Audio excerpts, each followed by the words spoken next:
오늘 말씀은 마가복음 1장 15절부터 20절까지의 말씀입니다. 이르시되 때가 찼고 하나님의 나라가 가까이 왔으니 회개하고 복음을 믿으라 하시더라. 갈릴리 해변으로 지나가시다가 시몬과 그 형제 안드레가 바다에 그물 던지는 것을 보시니 그들은 어부라. 예수께서 이르시되 나를 따라오라. 내가 너희로 사람을 낚는 어부가 되게 하리라 하시니 곧 그물을 버려두고 따르니라. 조금 더 가시다가 세베대의 아들 야고보와 그 형제 요한을 보시니 그들도 배에 있어 그물을 깁는데 곧 부르시니 그 아버지 세베대를 품꾼들과 함께 배에 버려두고 예수를 따라가니라. 아멘. 오늘날에는 그렇지 않습니다만 옛날에는 가업이라는 것이 있었습니다. 한 집안이 3, 4대씩 대를 이어가면서 하는 업이었습니다. 방앗간을 한다든지 공예를 한다든지 그 가문이 가지고 있는 독특한 어떤 그 경제 생활을 영위하는 그런 어떤 업이 있었습니다. 그래서 조상 대대로 물려가면서 일을 하고 후손들에게도 이 업을 또 유산으로 물려주는 것이죠.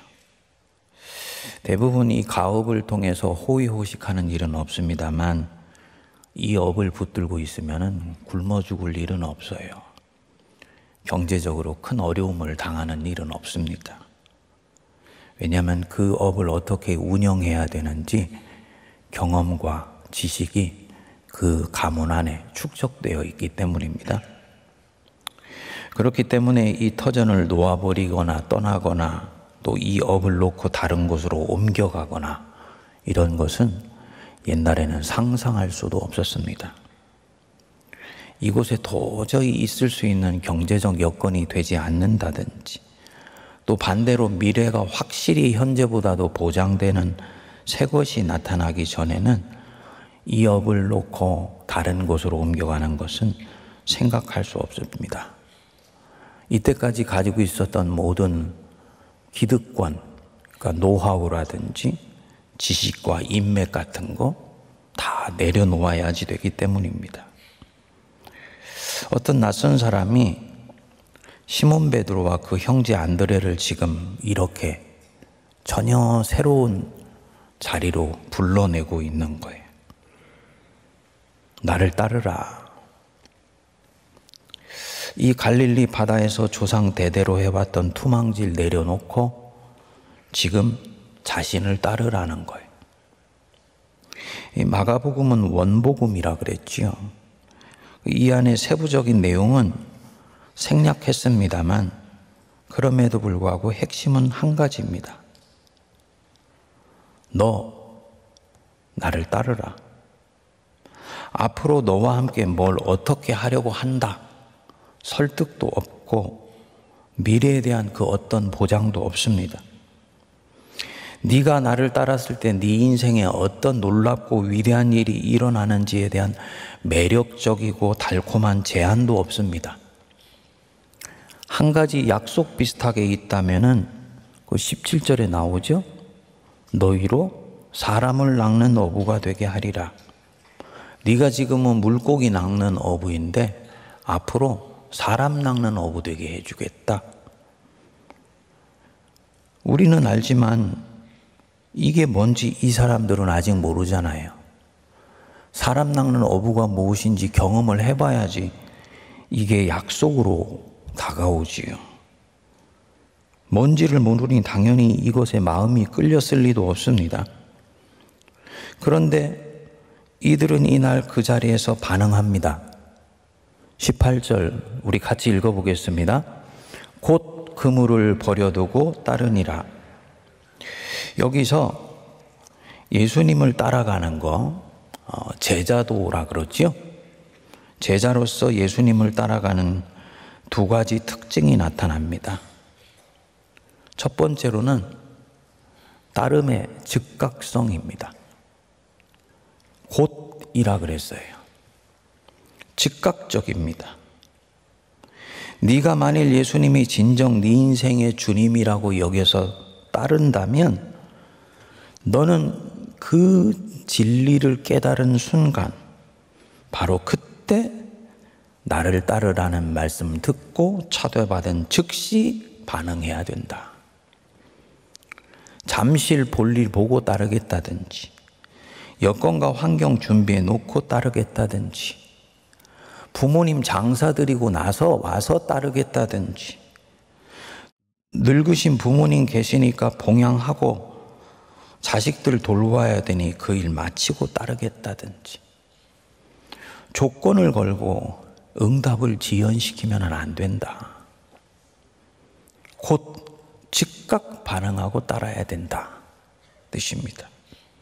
누가복음에는 이 부분을 자세히 얘기를 했습니다. 그것은 마치 손에 쟁기를 잡고 뒤를 돌아다 보는 것과 같다. 죽은 자는 죽은 자로 장사하게 하고 너는 나를 따르라. 지금 따르라는 거예요. 둘째로는 따름은 급진적이다라는 것입니다. 곧 그물을 버려두고 예수를 따르니라. 그물은 이 어부들에게는 아주 상징적인 것이죠. 평생을 손에 쥐고 왔던 것이기 때문에 한편으로 보면은 지루해 보이기도 하지만 마음을 조금만 고쳐먹으면 이것은 너무나 익숙하고 편안한 거예요. 갈릴리 바다에 어느 날 고기가 다 오염돼서 죽어버리지 않는 한은, 이 갈릴리 바다에서 내가 그물 끌어안고 있는 한은 굶어 죽을 일은 없어요. 조상대대로 축적된 고기 잡는 지식이 있기 때문에 한밤중에는 어디로 가면 고기가 있는지, 낮에는 어디에 고기들이 서식하고 있는지 잘 알고 있어요. 소중하고 익숙하고 안전한 울타리가 바로 이 그물입니다. 우리들한테도 이 그물이 있지요. 각자가 잘 알고 있는 거, 익숙한 거, 편안한 거. 그래서 이건 안에 내가 폭 들어가 있으면 내 인생이 그렇게 걱정되지 않아요. 미래가 불안해 보이지 않아요. 이 바다, 인생 바다에서 굶어 죽을 일은 없어요. 그런데 지금 이 제자들은 미래에 대한 그 어떤 보장도 없는데 그 익숙하고 편안하고 안전한 울타리를 스스로 걷어버립니다. 그리고 예수를 따라갑니다. 그물만 버리는 게 아니에요. 19절에 보시면 조금 더 가시다가 세베대의 아들 야고보와 그 형제 요한을 보시니 그들도 배에 있어 그물을 깁는데 곧 부르시니 그 아버지 세베대를 품꾼들과 함께 배에 버려두고 예수를 따라가니라. 그물만 버려두는 것이 아니고 세베대의 아들 야고보와 형제 요한은 품꾼들과 함께 자기 아버지도 버려두고 예수를 따라갔다. 세상에 이런 인륜을 저버리는 배은망덕한 자식이 어디 있습니까? 우리 동양 같은 유교 문화에서는 자식이 부모 버리고 뭘 하겠다고 하면은 그거는 인륜을 깨는 일이지요. 지극히 비도덕적인 일이죠. 근데요, 유대교에서도 마찬가지입니다. 네 부모를 공경하라. 이것은 약속이 있는 첫 계명이다. 그랬어요. 그런데 성경에 분명히 보면은 그 얘기가 나온 거예요.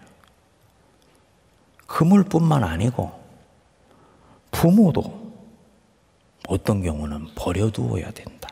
여기서는 영어로 보면 left라 그랬으니까 버린다는 얘기보다는 남겨둔다는 얘기죠. 다시 말씀드리면 너와 인연을 맺고 있고 네 익숙한 울타리가 되고 있고 둥지가 되고 있고 안전해 보이고 예수 믿기 전에 네가 가지고 있었던 그 모든 혈연과 인연들, 그것도 예수님 따르는데 걸림돌이 된다면 기꺼이 남겨놓고 예수님 따라가야 된다.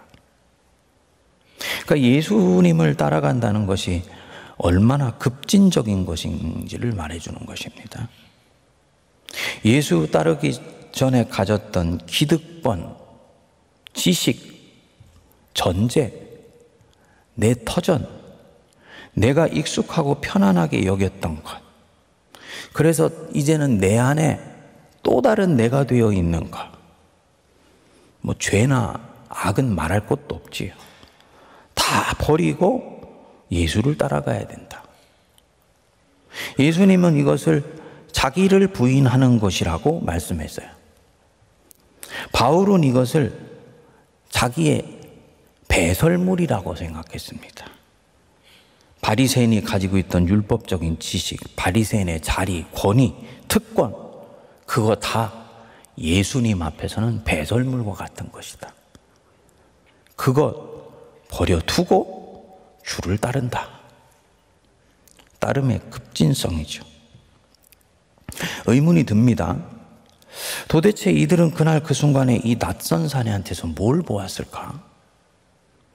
이 예수님한테서 무엇을 보았기에 여태까지 자기들을 안전하게 지켜주셨던 모든 삶의 기반을 스스로 내려놓고 모든 것을 버려두고 예수를 쫓았던 것일까? 무엇이 이들로 하여금 집도 형제도 심지어 부모도 그 자리에 남겨두고 아무 미래도 보장되지 않는 삶 속으로 자기 자신들을 밀어넣게 만들었을까? 마가복음은 그 이유를 명료하게 알고 있어요. 16절부터 20절까지가 이 부르심과 응답에 대한 본문인데 마가복음은 그 앞에서 미리 얘기해 줍니다. 14절, 15절 보시죠. 요한이 잡힌 후에 예수께서 갈릴리에 오셔서 하나님의 복음을 전파하여 이르시되 때가 찼고 하나님의 나라가 가까이 왔으니 회개하고 복음을 믿으라 하시더라. 무엇이 이들로 하여금 지금 예수를 따르게 만들고 있냐? 간단히 말씀드리면요, 하나님 나라가 너희의 인생 속에 가까이 왔다는 거예요. 하나님의 나라, 하나님의 통치, 이때까지는 버려진 인생이어서 운명에 휘둘려 살아갈 수밖에 없는 존재인 줄 알았는데 자신들이 그토록 기다리고 있던 하나님이 이제 예수를 통해서 우리에게 찾아오셨구나. 그분이 우리 인생을 통치하시고 다스리시기 시작했구나. 그러니까 그 나라 안에 들어가 살려면 회개하고 복음을 믿어야 된다. 주님이 이거 선포하시고 제자들을 부르시는 거예요. 그러니까 나를 따르라 라는 것은 무슨 얘기겠습니까? 하나님 나라가 너희들 안에 이제 왔으니 내가 너희들을 그 나라로 초대한다. 하나님의 나라로 지금 나의 제자가 되려고 하는 자들을 초대하고 나는 부른다. 너희들은 나를 따르라. 이 뜻입니다. 그리고 제자들은 하나님의 나라가 지금 여기 이미 오신 것을 보았어요. 이후에 병 고치는 것과 모든 기적 사역은 하나님의 나라가 실제로 이들에게 왔다라는 것을 보여주는 사인이에요. 예수님 자신이 하나님의 나라로서 이들 안에 지금 들어와 있는 거예요. 그러니까 예수님을 보니까 저분 안엔 진짜 뭔가 있어요. 말로 표현할 수 없는 압도적이면서도 따스한 카리스마. 저분의 존재에 내 인생을 맡기면 지금 아무것도 나에게 계약서에 사인 하나 해준 것도 없고 보장책 하나도 주는 거 없지만은 왠지 내 인생이 저분 안에서는 절대로 안전하고 평안하면서도 무슨 놀랍고 근사한 일들이 일어날 것 같은 거예요. 이게 카리스마의 본래 뜻입니다. 카리스마라는 것을 한국 교회나 종교는 오해하고 있습니다. 카리스마라 그러면 보통 무슨 엄청난 목소리와 어떤 억압적인 권위로 막 어떤 사람을 인위적으로 잡아당기는 힘이라고 생각하는데요. 본래 예수께서 가진 카리스마는 그런 게 아니에요. 사랑과 자비와 따뜻함과 온유함과 포근함.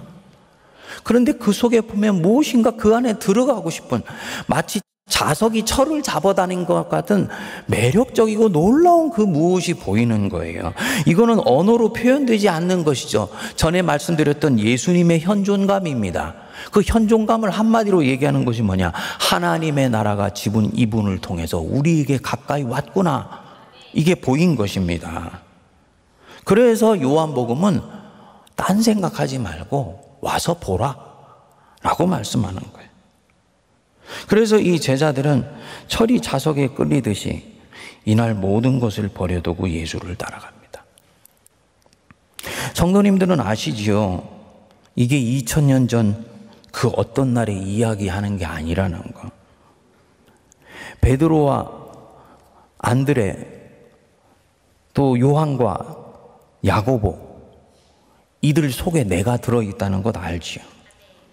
그리고 이 말씀을 통해서 오늘 내게 말씀하신다는 것 알지요?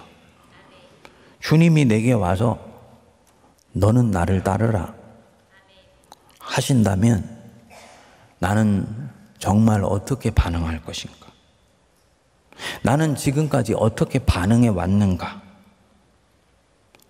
곧 모든 것을 버려두고 주님을 따르다. 따름은 즉각적이면서도 급진적이어야 된다. 어떤 것에도 네 영혼을 먼저 주면 안 된다. 예수 따르는데 예수 플러스 알파는 안 된다. 이게요. 예수만이 왕이에요. 이게 예수님도 왕이고 물질도 왕이고 내 경험도 왕이고 내 지식도 왕이고 내가 가지고 있는 정치적인 식견, 정치적인 선호도, 이념이나 이데올로기라 그러죠. 이것도 예수님만큼이나 왕이에요. 그건 예수님이 왕인 게 아닙니다. 바울은 그건 복음을 물타기 하는 거라 그랬어요. 세례도 받고 할례도 하고 그리고 예수도 믿고 안 돼. 예수만 믿어야 돼. 할례는 안 돼. 왜 할례 주면 얼마나 편한데요. 구원이 손에 잡히고 피부에 와닿지 않습니까? 믿음으로 구원받는다는 것만큼 이 공중에 방망이다는 애매모호하고 추상적인 일이 어디 있나요? 그러니까 믿는 사람들은 구원의 확실성을 위해서 할례도 받겠다는 거예요. 주님 안 따른다는 얘기가 아니에요. 할례를 받으면 사도요, 내가 무엇보다도 구원받았다는 것을 명료히 알겠습니다. 그러니까 예수도 믿고 할례도 받게 해 주시오. 안 돼요. 할례 안 돼요. 구원의 할례 가지고 가지 마세요. 이때의 구원이라는 것은 죄사함 받고 하나님의 자녀가 되는 것을 말하는 거예요. 구원에는 여러 가지 스펙트럼이 성경 안에 들어있어요. 바로 이 지점을 얘기를 하는 거예요. 안 된다는 거예요. 왜냐? 네가 할례도 받고 예수도 믿겠다고 하는 순간 너는 급속하게 할례에 관심 갖기 시작할 거다. 왜냐하면 믿음은 생각보다도 쉬운 일이 아니기 때문이에요. 믿은 것 같았는데 그 다음날 안 믿는 것 같고, 안 믿은 것 같았는데 다음날 믿는 것 같고, 그렇기 때문에 믿음이라는 어떻게 보면 신비적인 것의 구원의 확실성을 가져다 준다는 것은 모든 사람에게 힘든 거야. 그러니까 너희들은 본능적으로 보이고 만져지고 느껴지고 사람들이 계속 나에게 말해주는 그 무엇인가를 너는 따라가게 돼 있어. 어느 순간인가 교회가 100년 가면 할례가 구원의 보증처럼 여겨지는 날이 올 것이다. 바울은 이걸 꿰뚫어 본 겁니다. 그래서 안 된다는 거예요. 이것은 많은 부분들에 적용되는 것입니다. 예수만이 왕돼야 되는데 오늘날 교회 안에 성도님들 안에 예수만큼이나 왕이 되어 있는 게 얼마나 많은지. 하나님과 재물을 겸하여 섬기지 못한다 그랬는데 우리가 지금 살고 있는 이 세상은 물질 만능주의 소비 문명 아니에요. 동성애는 그토록 반대하는데 지금이 가는 이 문명에 대해서는 왜 교회가 노하지 않죠? 경제가 우상이 되어 있는데, 경제 중요해요. 하지만 경제가 우상이 되어 있는데 왜 그 경제 만능주의에 대해서 교회가 노하지 않죠? 주님은 분명히 하나님과 재물, 물질, 돈, 그것을 겸하여 섬기지 못한다 그랬는데 물질을 왕처럼 여기고 살아가는 이 세상에 대해서, 이 문명에 대해서 왜 교회가 노하지 않죠? 인간들의 영혼을 얼마나 파괴하고 있는데요. 뭐 하고 있는 것입니까? 교회가요, 물질에 지금 넋을 준 것입니다. 성경으로 얘기하면 구약시대 바알과 아세라 풍요의 신, 다산을 가져다 주는 신에 교회가 넋을 주고 있는 거예요. 이게 지금 뭐합니까? 모든 것을 버려두고 주를 따르는 게 아니고 주님 따르면서 요것도 따라가는 거지. 나라가 4분 5열 돼 있어요. 그 안에 이념이 있어요. 우리 장로님 말씀하신다. 좌우 이념의 우상이라는데 좌우 이념 좋아해요. 어떤 사람은 진보도 되고 어떤 사람은 보수도 될 수 있고, 하지만 예수님보다 높아지면 안 돼요. 예수님이 와서 말씀하셔요. 네가 그 이념 그거 가지고 있는 것, 사람도 시민이니까 좋다. 하지만 그 안에 분노와 적개심과 두려움과 염려가 있어서 그걸 붙든다면, 그래서 다른 누군가 네 편에 다른 쪽에 있는 사람을 네가 미워한다면 너 그거 나보다도 이념을 더 존중하는 거야. 맞지요? 주님은 그렇게 보시지 않아요. 먼저는 예수님을 따른다면요, 사랑과 자비와 관용과 용서가 우선입니다. 이 보네퍼가 나를 따르라라는 이 책에서 현대교회에서 제자도가 얼마나 심각하게 손상되고 세속사회에 의해서 풍화되었는지를 말합니다. 교회가 제자도를 물타기 했다는 거예요. 제자도의 본질은 예수님 한 분이 참된 길이요 진리요 생명이신 것이다. 그렇기 때문에 나머지 모든 것은 그분의 통치하에 내려두고 상대화하는 것을 말한다. 당연히 그렇기 때문에 이 따름은 대가를 지불해야 된다. 경제적인 대가도 지불해야 된다. 내 경험도 상대화해야 된다. 내 경험에 갇혀서 예수의 말씀을 재단하거나 변질시키거나 놓아버리면 안 된다는 것입니다. 내가 여태까지 소중히 여겼던 가치관, 신념, 정치적, 정파적 선호, 당연히 예수님 앞에서는 상대화하고 내려놓아야 돼요. 아시는 대로 저는 예수 믿기 전에 운동권 출신이었어요. 예수 믿고요. 버렸어요. 한 번 버리고 끝납니까? 아니요. 점점 버려요. 점점 예수만이 분명해져야 돼요. 이것은 모든 사람에게 동일한 것입니다. 근데 현대교회 교인들은 그렇게 하지 않는다는 거죠. 은총이나 은혜의 이름으로 내려놓아야 되는 많은 것들을 같이 끌어안고 있으면서 예수를 믿으려고 그래요.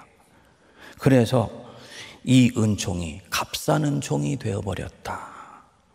제자도는 사라지고 값싼 총만 남게 되었다 라고 말을 합니다. 보네포가 이렇게 얘기를 합니다. 값싼 은혜는 교회의 철천지 원수이다. 오늘날 우리의 투쟁은 값싼 종을 둘러싸고 전개되는 투쟁이다. 값싼 은혜는 싸구려 상품과 같은 은혜요, 헐값으로 팔아치우는 은혜요, 그럴싸 보이지만 진실이 아닌 위선적 은혜요, 헐값으로 팔아지르는 성례전 같은 것이다. 값싼 은혜는 대가를 치르지 않는 은혜이다. 유사 제자도나 거짓 제자도를 말하는 거지. 사랑하는 여러분, 기도할 때 오직 예수님이 내 심령 속에서 왕이 되게 해달라고 기도하십시다. 한국교회 그리스도 안에서 시작되고 그리스도를 통하여 진행되고 그리스도를 향하여 전진하는 것이 이 교회 에클레시아인데, 한국교회 주인이 진짜 그리스도이신가? 한국교회 성도들 속에서 역사하는 것이 진짜 그리스도의 영인가? 아니면 그리스도 외에도 다른 어떤 것들을 따르고 있는가? 스스로에게 물어야 됩니다. 이거 유사 제자도예요. 사실은 제자의 도리가 아니고 무리의 도리인 것입니다. 모든 것을 버려두고 주를 따르니라. 오늘 우리에게 던지는 화두라고 봅니다. 주님, 저 모든 것 버렸나요? 물론 주님이 제가 지금 하고 있는 직업이나 제가 지금 살고 있는 삶 전체를 놓고 그것 물리적으로 버리라는 얘기 아니라는 거 압니다. 하지만 주님 한 분 위해서라면 모든 것 다 상대화하고 기꺼이 내려놓을 수 있는 마음으로 주님을 따르고 있습니까? 스스로에게 물어보는 은혜가 임하게 될 수 있게 되기를 바랍니다. 그리고 성령께서 우리 성도님들 속에 찾아오셔서 집이나 형제나 부모나 전터나 이 모든 것을 버린 자는 이새에서 10배, 100배나 받고 핍박도 겸하여 받으며 내세에서 영생을 받지 못할 자가 없느니라 말씀하셨는데 버리는 마음으로 주님 따라가게 해주십시오. 결단하는 은혜가 임할 수 있게 되기를 바랍니다. 기도하겠습니다. 하나님 아버지, 3일째 제단을 주님 앞에 쌓아 올려 드립니다. 하루하루 쌓아 올리는 저희들의 제단이 주님 가까이 가게 하시고 저희들의 마음과 간절한 소원, 나라와 민족을 위해 기도하는 마음도 주님 앞에 상달되도록 은혜 내려 주시옵소서. 모든 것을 버려두고 주를 따른다 했습니다. 이것이 제자의 길이요 또 무리로 살지 않는 인생의 본질이라고 말씀하심을 믿습니다. 내 안에 주님보다 높아져 있는 것들, 주님 옆에 나란히 있는 것들, 주님 믿는다 하면서 끝없이 함께 가져가고 있는 것들이 있다면 겸손히 내려놓아지게 하여 주시고 오직 주님만이 왕 되시며 주님만이 대통령 되시며 주님만이 내 마음과 심령과 인생의 참된 주권자 되게 하여 주시옵소서. 우리 세문안교회가 예수님만을 섬기는 교회 되게 하시고 한국교회가 그리스도 안에서 시작하여 사도들과 선지자들의 터전 위에 세움받게 하여 주셔서 그리스도를 왕상는 교회로 회복되는 은혜가 임하게 하옵소서. 그래서 이 나라 이 민족 안에 하나님의 나라가 임하게 하시고 하나님의 통치가 드러나게 하여 주시옵소서. 이제는 우리 주 예수 그리스도의 크신 은혜와 하나님 아버지의 무한하신 사랑하심과 성령님의 위로교통 감동 감화 역사하심이 곧 모든 것을 버려두고 주를 따르니라 이 말씀 붙들고 오늘 하루 씨름하며 고민하며 기도하며 마침내 갈등이 정리되어 하나님만을 내 인생의 왕으로 섬기고자 다짐하는 모든 거룩한 백성들과 피로 값주고 사신 우리 세문안교회와 한국교회와 이 나라 이 민족과 온 열방 위에 이제로부터 영원토록 함께하옵시기를 간절히 축원하옵나이다. 아멘.